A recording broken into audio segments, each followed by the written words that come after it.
নমস্কার। গল্প এবং থিয়েটার ইউটিউব চ্যানেলের শ্রোতা বন্ধুদের নতুন বছরের শীতের আমেজ ভরা শুভেচ্ছা ও ভালোবাসা জানাই। আমি সুতপা আর চলে এসেছি আপনাদের কাছে নতুন একটি গল্প শোনাতে।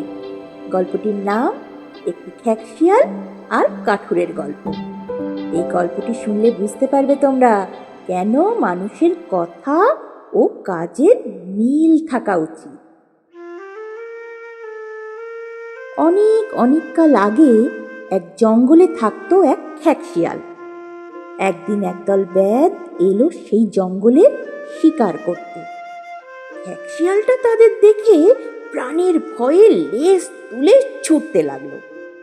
ব্যাধরাও তাকে ধরার জন্য তাড়া করলো। ব্যাধদের তাড়া খেয়ে খ্যাকশিয়ালটা ছুটতে ঢুকে পড়ল এক গ্রামে। সেখানে সে এক কাঠুরেকে দেখতে পেল। খ্যাকশিয়াল তখন কাঠুরিকে জিজ্ঞেস করলো, কাঠুরে ভাই, ও কাঠুরে ভাই, তোমাদের এদিকে লুকিয়ে থাকার কোনো জায়গা আছে? থাকলে আমায় সেই জায়গাটার খোঁজ দিয়ে আমার প্রাণটা বাঁচাও। তখন সে কাঠুরে কিছু দূরে একটা কুড়ে ঘর দেখিয়ে বলল, ওই যে ঘরটা দেখছো, আমি ওখানেই থাকি। তুমি নিশ্চিন্ত মনে ওখানে গিয়ে লুকিয়ে থাকতে পারো। এদিকে খ্যাকশিয়ালের পিছনে তাড়া করতে করতে ব্যাধের দল সেই গ্রামে এসে হাজির হলো। কাঠুরেকে সেখানে দেখে তারা জিজ্ঞেস করলো, আচ্ছা কাঠুরে ভাই, এদিকে কোনো খ্যাকশিয়ালকে আসতে দেখেছো?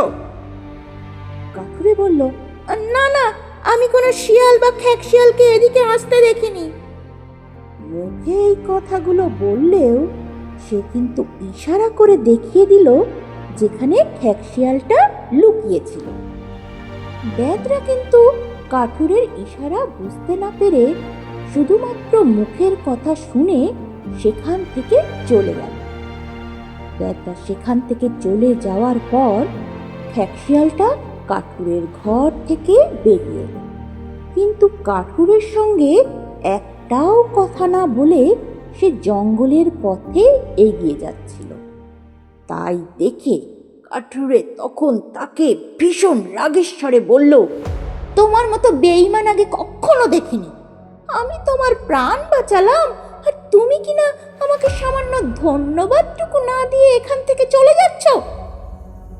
খ্যাকশিয়াল উত্তরে তখন বলল, তোমার কাজ আর কথার মধ্যে যদি মিল খুঁজে পেতাম তাহলে নিশ্চয় তোমাকে কৃতজ্ঞতা জানাতাম। এই বলে খ্যাকশিয়াল তার নিজের পথে চলতে লাগলো।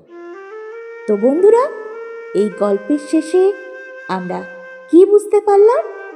যে প্রত্যেক মানুষের তার কথার সাথে কাজের মিল থাকা উচিত। তো যারা আমার সঙ্গে সহমত কমেন্ট বক্সে লিখে জানিও কিন্তু।